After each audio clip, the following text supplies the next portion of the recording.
Yeah, we out there in the West Coast working with a lot of people from the city and the county on a new program called Ceasefire. So, it involves us on the street level, putting in the work, but let your voice be heard. It involves the commissioner's office at the county and the city level. It also involves the sheriffs, and everybody has a part to play in making sure we reduce the violence and reduce the high number of arrests in Orlando by implementing this ceasefire program. So how did this all come about? How did you guys get together on this whole thing? Our work ethic, and partnerships and collaborating and networking with different individuals, having compassion for life in general and people, just being in places at certain times enabled us to meet people, and we just partnered up and you're moving forward towards different projects. Yeah, and when it comes to the ceasefire program, one of the parts that we'll be playing with this is that since we've been touching bases with so many young kids who's getting in trouble and at risk, and the people who are the young adults also, we'll be making sure we can prevent stuff from escalating and working with different places to get these kids resources, to get them out the streets, to get them places that will make sure they're not in the same kind of risk. So that's our biggest mission, is to make sure our communities get the stuff that we need before they start to say that we need to stop the violence. We also need to spread the love first.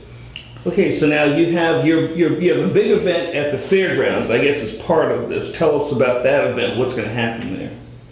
Yeah, well, July 8th event, this is something that we came up with a lot of different community partners. So right now, it's Let Your Voice Be Heard, and over 20 different community partners from nonprofits, organizations, law firms. We want to do also highlight our key partners. We have like Alliance for Safety and Justice, Florida Rights Restoration, Ali and Blankler. We have Personal Hair Studios. We have the Stop the Violence movement on it, and people like Saving Our Daughters, Orlando Unity Global, and so many to name that have teamed up just to make sure we could put on a big resource fair with a concert so people could come out and get good information but also have a better time. Mm-hmm. So now what kinds of resources will be available at the resource fair?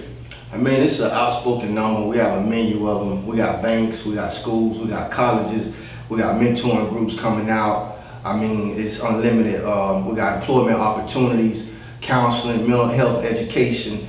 We got rappers. We got all kinds of people that's going to be in the building, man. Just giving these kids resources, and like Miles said, just trying to steer these kids in a positive direction and make sure that they got the resources they need to be successful and live a healthy life.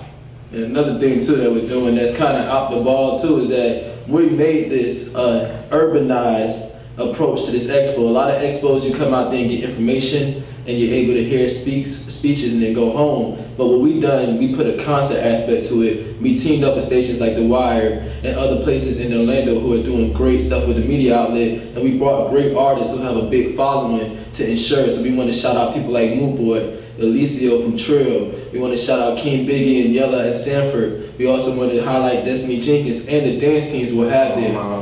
And then we'll also have people like that too. So we're making sure all the talent that's in Orlando also is highlighted, and we can show the excellence and then show the resources that are available too.